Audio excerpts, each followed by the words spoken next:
คนทางบ้านเขาเจ้าแม่นชนเผ่ามังกรคำว่าสบายดีภาษามังกรว่าบันส่วนขอบใจเขาเคยใช้ว่าขอบใจคือกันอาหารหลักๆของบ้านแม่น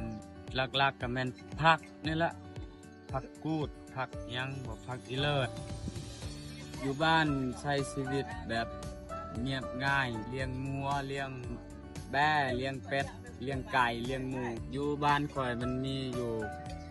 92ครอบครัวนะครับมีครอบครัวที่ทุกข์ยาก30หลังคาเรือนทุกชิ้นพวกป้านี่ก็บางเทื่อก็ได้กินอยู่นะบางเทื่อก็มีแต่ผักซีนภาษามังกรเขาเอิ้นว่าไส้ป้าภาษาเฮาว่าอากาคือแบบวิธีเขาใช้ชีวิตเนาะก็เฮ็ดให้เฮ็ดหัวเฮ็ดสวนนี่แหละแต่ยามนี้แหละหลักๆคืออึดข้าวนะเพราะว่าต้องหาซอกขึ้นเฮือนหมู่และขอข้าวกินและมาเฮ็ดเวียกนำหมู่ปลูกอยู่ผักในอดีตเนาะในแต่กี้เนาะปลูกผักแบบเป็นย่ามนะมันบ่คือชุมมื้อนี้ทางโครงการเขาสนับสนุนให้ปลูกตามฤดูเลยได้กินอยู่เนาะได้กินเพราะว่าได้กินก็มันเป็นยามฤดูกาลนะส่วนหลายจะเป็นช่วงเวลาเดือน8เดือน9เพราะว่าช่วงนั้นเราได้กิน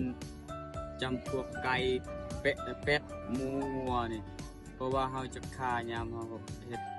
ฮีตประเพณีของเราประเพณีนะกินข้าวใหม่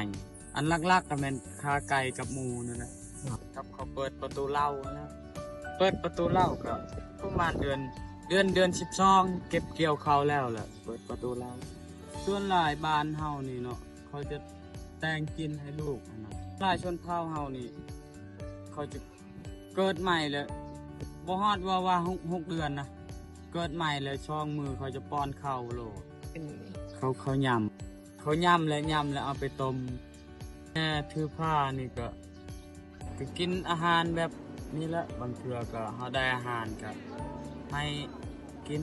อยากให้อยู่ครบ6หมวดเนาะแต่ว่าบ้านเฮามันบ่มีอาหารเกิดลูกแล้วก็คือชั่วมือนี่โครงการเพิ่นเข้ามาลายแล้วเนาะมาบอกว่าบ่ให้คลำอาหารช่วงนี้ก็อยากง่ายขึ้นหน่อยนึงเพราะว่าเกิดลูกแล้วเขาก็เข้าใจเบิดว่าเกิดลูกแล้วมันสิยังเมื่อยแบบนี้นะเขาจะต้มไก่หรือว่าใส่ข้าวโอ้แต่กี้นี่บ่สู้เลยกินแต่หัวขากับจำแจ่วก็บ่มีจำแต่เกลือซื่อๆส่วนเผาเฮานี่โอ้ยังหลายแม่มานท้องใหญ่แล้วก็ยังไปให้ไปนาไปชวน